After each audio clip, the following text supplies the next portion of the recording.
Young grow association YBA এর পক্ষ থেকে প্রেস মিট করতে যাচ্ছি। প্রথমে শ্রদ্ধেয় আপামর ত্রিপুরাবাসীর কাছে বার্তা দিতে চাই। বিগত কয়েকদিন থেকে আমাদের কাঞ্চনপুর তথা সারা ত্রিপুরা রাজ্যে এক অশান্তির বাতাবরণ।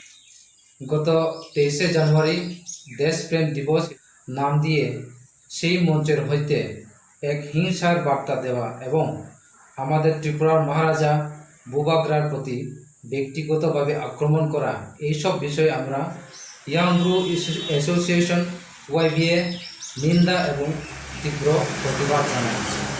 কারণ আমাদের মহারাজা, আমাদের কৃতি সংস্কৃতি, আমাদের ঐতিহ্য, আমাদের অস্তিত্ব, এই রাজ পরিবারের তথা মহারাজা প্রতাপ বিক্রম মাণিক্য আমাদের সাথে সুদৃঢ়, আমাদের অন্তরের সাথে জড়িত ছিল, আছে এবং ভবিষ্যতেও থাকবে।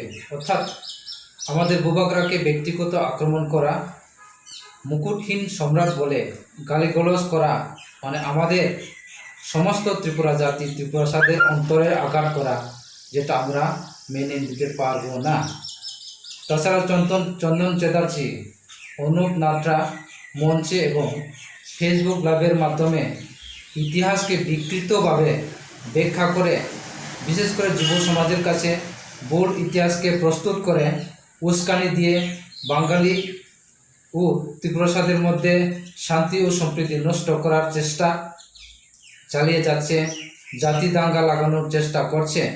যারা সুবুদ্ধি সম্পন্ন ব্যক্তি, জ্ঞানী গুণী ব্যক্তিরা জানেন, ইতিহাস বোঝেন, কিন্তু নতুন প্রজন্ম যুব সমাজ যারা আছেন তাদের কাছে তাদেরকে ভুল পথে পরিচালিত করে এই চন্দন বাবুরা রাজনৈতিক ফায়দা লুটতে চাইছেন। তাই আমরা ত্রিপুরা সরকার বাহাদুরের কাছে দৃষ্টি আকর্ষণ করছি, এই সব নেতারা যারা ত্রিপুরা রাজ্যের শান্তি সম্প্রীতি বিনষ্ট করার চেষ্টা করছেন, দেশপ্রেম দিবস নাম দিয়ে যারা হিংসার বার্তা, সাম্প্রদায়িক বার্তা দিচ্ছেন, তাদেরকে অতি সত্বর আইনত ব্যবস্থা নেওয়া হোক। এবং সকল শান্তিপ্রিয় আপামর ত্রিপুরাবাসীর কাছে শান্তির বার্তার মাধ্যমে, বিশেষ করে যুব সমাজের কাছে এই বার্তা দিতে চাই যে গুজবে কান দিবেন না, উত্তেজিত না হয়ে বাস্তবকে চিন্তা করে ত্রিপুরার মধ্যে বাঙালি ও ত্রিপুরাসার মধ্যে শান্তি সম্প্রীতি ও মৈত্রী বজায় রাখার দিকে এগিয়ে আসুন, শ্রেষ্ঠ ত্রিপুরা গড়ে তুলুন। 23 তারিখের আগে আমরা যা শুনেছিলাম যে আমাদের দুর্গারাম রিয়াংপাড়া ক্লাস 12 স্কুল ময়দানে দেশপ্রেম দিবস পালিত হবে, যা আমাদের নেতাজি সুভাষচন্দ্র বোসের জন্মদিন ছিল। তো আমরা যা আশাবাদী ছিল, ওই মঞ্চ থেকে আমরা সকল অংশের মানুষের কাছে সম্মানিতভাবে প্রেমের বার্তা পৌঁছাইব।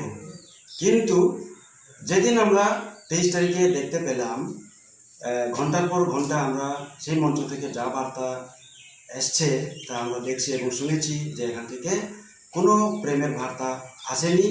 যা বার্তা আমরা শুনতে পেয়েছি, হিংসার পর হিংসার বার্তা আমরা পেয়েছি।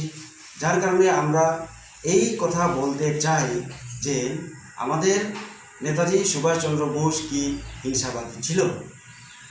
যদি উনি হিংসাবাদী না ছিলেন তাহলে আমাদের চন্দন বাবুরা ওনাকে লজ্জিত করেছেন। আমি এই কথাই বলতে চাই। নমস্কার সবাইকে। বিগত 23শে জানুয়ারি দেশপ্রেম দিবস থেকে শুরু করে সোশ্যাল মিডিয়াতে, ফেসবুক লাইভে চন্দন চ্যাটার্জি, অনুপ বাবুরা রাজনৈতিক ফায়দার জন্যে বর্তমান নিয়ন্ত্রিত পরিবেশ ও শান্তি সম্প্রীতির বাতাবরণকে বিনষ্ট করে পুনরায় চরম পরিস্থিতিতে তৈরি করার চেষ্টা চালিয়ে যাচ্ছে। তাই আমরা এই সংগঠনের তরফ থেকে তীব্র নিন্দা জানাই।